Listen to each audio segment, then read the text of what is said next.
La revolución cubana es una revolución latinoamericana y cubana. Es una redundancia lo que estoy diciendo, ¿no? Sí, pero lo digo porque el hecho de que sea una revolución latinoamericana implica que para analizarla tengamos que tener en cuenta distintos procesos comunes a otros países de la región. Pero además, como es una revolución cubana, hay que tener en cuenta las particularidades de la historia de Cuba, que no es la historia de Argentina, ni de Brasil, ni de Venezuela, ni de Perú, ni de Bolivia, es la historia de Cuba.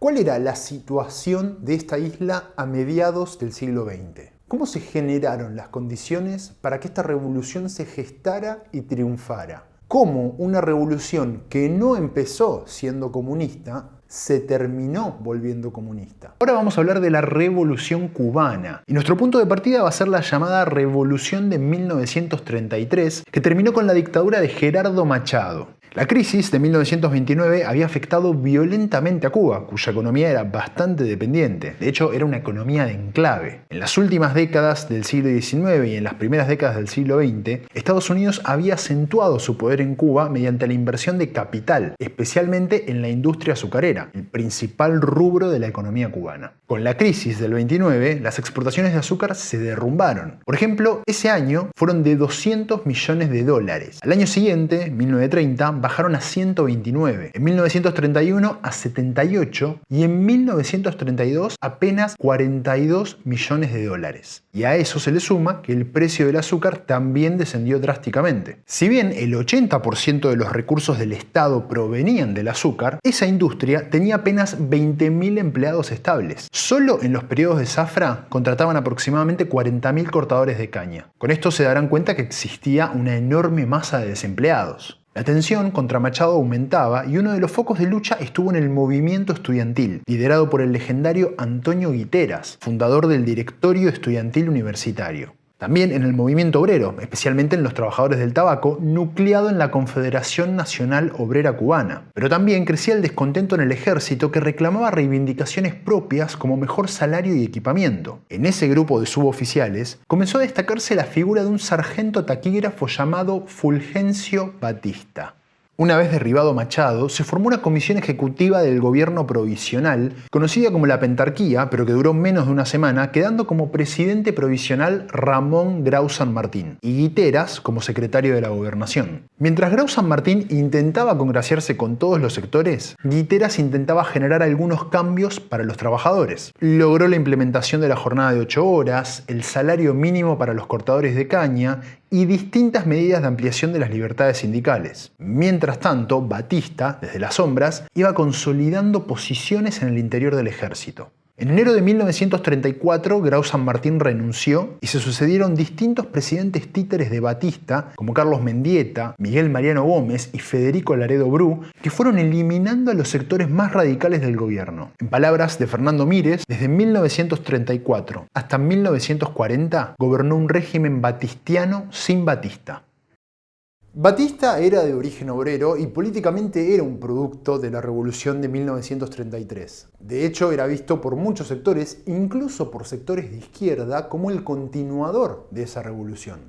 Pero sus planes eran otros: militarizar cada vez más el Estado y reconstituir ese bloque tradicional de dominación y de dependencia externa. Dependencia externa con respecto a Estados Unidos, al capital estadounidense. En otras palabras, lo que quería Batista era realizar una contrarrevolución. Pero eso no iba a ser fácil porque la base de apoyo del gobierno era bastante heterogénea. De hecho, gracias a la presión de la fracción más radical, es que se termina sancionando la Constitución de 1940, que era hasta ese momento la constitución más democrática de toda la historia de Cuba. Ese año, Batista gana las elecciones y se convierte en presidente constitucional de Cuba. Y a partir de ahí empieza un breve periodo de estabilidad política que va a estar marcado por los gobiernos del PRC, del Partido Revolucionario Cubano. Que puede ser que en este video me confunda en algún momento y diga PCR en vez de PRC. Con la pandemia tengo la palabra PCR acá. Voy a tratar de que no pase, pero puede pasar. que fueron los gobiernos de Grau San Martín, que lo sucedió a Batista en 1944, y después de Carlos Prío Socarrás, que sucedió a Grau San Martín en 1948. Estos gobiernos estuvieron caracterizados por la reconfiguración de las relaciones de dependencia externa con respecto a Estados Unidos, que estaban muy interesados en invertir en la isla en el área industrial, lo cual le restaría influencia a los sectores oligárquicos tradicionales ligados a las plantaciones. Esta era una puja que estaba presente en las clases dominantes, quienes insistían en ese viejo modelo exportador y quienes querían incentivar la actividad industrial.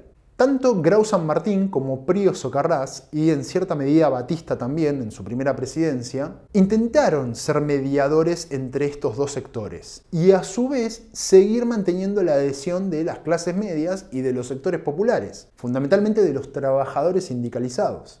Bueno, no se puede estar bien con Dios y con el diablo, y al intentar mantener compromisos con todos los sectores, la corrupción estuvo a la orden del día. Y curiosamente, la oposición va a surgir dentro del propio PRC. Eduardo Chivás, que era perteneciente a la fracción más radical, terminó rompiendo y formando el Partido Ortodoxo, que denunciaba la entrega del capital estadounidense y la corrupción del gobierno. Y este discurso empezó a prender muy rápidamente entre los sectores universitarios, que se empezaron a acercar al Partido Ortodoxo. Y en este grupo de universitarios se va a empezar a destacar cada vez más un joven estudiante de Derecho, que su nombre seguramente les va a sonar de algún lado: Fidel Castro. Castro había nacido en 1927, era hijo de un rico terrateniente de la provincia de Oriente, y después de terminar sus estudios secundarios, en 1945 empezó a estudiar Derecho en la Universidad de La Habana, en donde lo eligieron varias veces presidente de los estudiantes. Ahí se acercó al Partido Ortodoxo, que incluso decidió llevarlo como candidato a diputado para las elecciones que se iban a realizar en 1952. Pero esas elecciones nunca llegaron. Mientras se caía a pedazos la legitimidad del PRC, que después de la ruptura comenzó a autodenominarse auténtico, y las denuncias de corrupción crecían, Batista, que durante esos 8 años había estado ampliando su influencia en el ejército y ampliando sus vínculos en los Estados Unidos, de hecho vivió allá un tiempo, decidió que era momento de actuar. El 10 de marzo de 1952, faltando pocos meses para que terminara el gobierno constitucional de Prío Socarrás, Batista dio un golpe de Estado. La dictadura de Batista derogó la Constitución de 1940, disolvió el Congreso y creó un consejo consultivo integrado por organizaciones de hacendados, banqueros y la polémica Central de Trabajadores Cubanos. Además, aumentó el salario de las Fuerzas Armadas y de la policía. Como no podía ser de otra manera, Estados Unidos reconoció inmediatamente al nuevo gobierno, y esto es porque Batista representaba una plena garantía del capital estadounidense invertido en la isla. La relación entre ambos países era, y es hasta el día de hoy, bastante compleja. Cuba se independizó de España en 1898, después de una guerra en la que participó Estados Unidos, que una vez finalizado el conflicto invadió la isla con la excusa de preservar el orden interno, la vieja y confiable. En 1901, Cuba obtuvo la independencia formal por parte de Estados Unidos, pero en su nueva constitución se incluyó la polémica Enmienda Platt. Le otorgaba el derecho a Estados Unidos a controlar la política exterior de Cuba y a intervenir para proteger la vida, la libertad y los bienes de sus conciudadanos. Además, le permitía a los estadounidenses establecer una base militar en Guantánamo, que al día de hoy existe. Con Batista en el poder, el peso del capital estadounidense en la economía cubana aumentó como nunca antes. Para mediados de la década de 1950, el capital estadounidense controlaba el 40% de la producción azucarera, el 90% de los servicios eléctricos y telefónicos, casi la totalidad de la explotación minera, el 50% de los ferrocarriles públicos y el 25% de los depósitos bancarios. También tenía fuerte presencia en la refinación y distribución del petróleo, en el comercio minorista, en las manufacturas, en la ganadería, en la producción de cementos, productos químicos y derivados del caucho, y especialmente en el turismo. Ustedes se preguntarán, ¿qué clase de turismo? Hacia la década del 50, La Habana se había convertido en Las Vegas latina, por su gran cantidad de hoteles y casinos controlados por representantes de la mafia estadounidense como el célebre gángster Meyer Lansky. Batista y Lansky establecieron una cercana relación durante casi toda la década de 1950. Gracias a los sobornos que le daba al gobierno, Lansky fundó un imperio de hoteles, casinos e hipódromos en Cuba, ejerciendo influencia sobre las políticas de Batista con respecto al juego. Por ejemplo, en 1955, Batista anunció que el gobierno otorgaría fondos públicos para la construcción de casinos y una exención fiscal de 10 años. Mientras todo eso ocurría, en la universidad empezaron a formarse los primeros grupos paramilitares de resistencia, al igual que había pasado durante la dictadura de Machado. Y presten atención a esto, la lucha armada empezó a ser vista como una posibilidad para prácticamente todos los sectores políticos, incluido el Partido Auténtico, pero especialmente el Partido Ortodoxo. Justamente dentro de la juventud del Partido Ortodoxo empezó a cobrar peso cada vez más la idea de que la restitución de las antiguas libertades democráticas solamente se podía dar mediante la lucha armada, o mejor dicho, mediante un levantamiento popular que tenía que ser secundado por la lucha armada. Y quien más insistía en esta idea era Fidel Castro. El primer paso de esa lucha armada fue el asalto al cuartel Moncada, en Santiago de Cuba, el 26 de julio de 1953. Ese ataque se suponía que tenía que servir como detonante de una insurrección popular, de un levantamiento de todas las clases subalternas de la sociedad. Lo que Castro pretendía era una alianza entre pobres del campo y de la ciudad, entre el campesino pequeño y el que no tenía tierras, las clases medias, la pequeña burguesía. La cuestión es que el ataque fracasó y en su juicio Castro decidió asumir su propia defensa y un discurso en el que apeló a la Constitución y a una tradición histórica cubana que legitimaba el derecho a la insurrección frente a una tiranía. Ese discurso fue difundido de manera clandestina con el título "La historia me absolverá". Castro fue declarado culpable y sentenciado a 15 años de prisión, pero salió en libertad poco tiempo después gracias a una amnistía que otorgó el propio Batista, y decidió partir al exilio en México. Ahí se dedicó a perfeccionar el plan de lucha que había elaborado en prisión y conoció a un joven médico argentino que sería clave en la Revolución cubana. Se llamaba Ernesto, pero le decían Che. Ernesto Che Guevara. En marzo de 1956 anunciaron la creación del Movimiento 26 de Julio. En palabras del propio Castro, no es un partido político, sino un movimiento revolucionario. Sus filas estarán abiertas para todos los cubanos que sinceramente deseen restablecer en Cuba la democracia política e implantar la justicia social. El segundo gran evento de la lucha armada fue el desembarco del Granma, el 2 de diciembre de 1956. Al igual que el asalto, este desembarco tenía que ser el detonante de un gran levantamiento popular, pero también fracasó. Las fuerzas de Batista diezmaron a las fuerzas revolucionarias y solo un pequeño grupo logró subir a Sierra Maestra con ayuda de los campesinos. Además, esa operación tenía que coincidir con el levantamiento encabezado por Frank País en Santiago de Cuba, pero ese levantamiento se hizo antes, el 30 de noviembre, con lo cual hubo ahí un desfasaje en el tiempo. ¿Qué pasaba mientras tanto con el movimiento estudiantil y el movimiento obrero? El movimiento estudiantil en los últimos años, especialmente entre el 53 y el 56, había vivido una especie de reactivación. Desde la Federación Estudiantil Universitaria surgió una nueva agrupación, una nueva organización política llamada El Directorio, que estaba liderada por José Antonio Echeverría y que en agosto de 1956 firmó junto al Movimiento 26 de Julio la Carta de México para coordinar acciones de la lucha armada. El movimiento obrero también empezaba a movilizarse. En 1955 había tenido lugar una huelga azucarera muy grande. La bonanza en las exportaciones de azúcar estaba llegando a su fin y los ingresos por las exportaciones habían bajado drásticamente. Tengo acá los números, no pretendan que me acuerde de memoria cuánto era la exportación de azúcar en Cuba en 1951. Bajaron de 672 millones en 1951 a el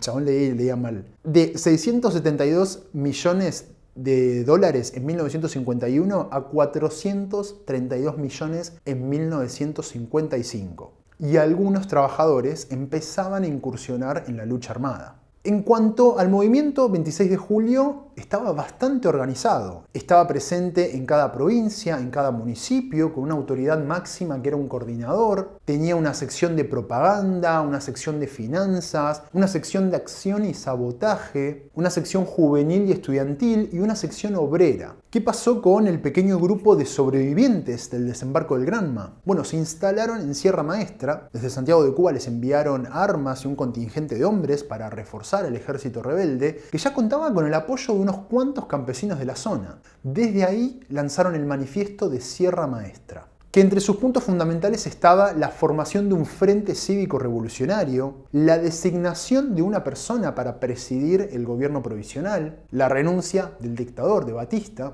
que Estados Unidos deje de enviarle armas al régimen, no aceptar ningún tipo de junta militar, pero sí dejar en claro que los militares no eran los enemigos del pueblo, llamar a elecciones de acuerdo con lo establecido en la Constitución de 1940 y por último un programa de gobierno con algunos puntos mínimos que tenían que ser cumplidos por el gobierno provisional, entre los que estaba libertad de los presos políticos, libertad de prensa, una reforma agraria y un proceso de industrialización. Mientras, Santiago de Cuba se consolidaba como un bastión de resistencia contra la dictadura. El asesinato de Frank País había provocado una enorme manifestación con participación de los trabajadores, lo cual le hacía pensar a los revolucionarios que estaban en Sierra Maestra que ese estallido social que querían era inminente, que en cualquier momento podía ocurrir. 1958 va a ser un año clave. En febrero comenzó a transmitir Radio Rebelde, desde donde convocaron a una huelga general para el 9 de abril, huelga que fracasó estrepitosamente. ¿Por qué no se producía ese levantamiento, ese estallido social? Bueno, en principio porque el movimiento 26 de julio no era el partido de los trabajadores. Digo, a ver, es verdad, tenían apoyo de muchos sectores obreros, pero desde la sierra, desde ahí, desde la montaña, el ejército rebelde estaba bastante alejado de la realidad y de la vida cotidiana de los trabajadores. Bueno, el fracaso de la huelga del 9 de abril va a provocar un cambio de orientación en la estrategia de lucha del movimiento 26 de julio. Es pasar de la insurrección popular con apoyo de lucha armada a la lucha armada con apoyo de eventuales insurrecciones populares. Toda la estructura urbana del movimiento 26 de julio, todo eso que les conté recién, que tenía en cada municipio, en cada provincia, una sección de finanzas, bla, bla, bla, todo eso va a quedar subordinado a la estructura guerrillera del movimiento 26 de julio. Y para afianzar la centralización, Fidel Castro va a ser nombrado comandante en jefe y secretario general de la organización, es decir, va a ser el líder político y militar al mismo tiempo.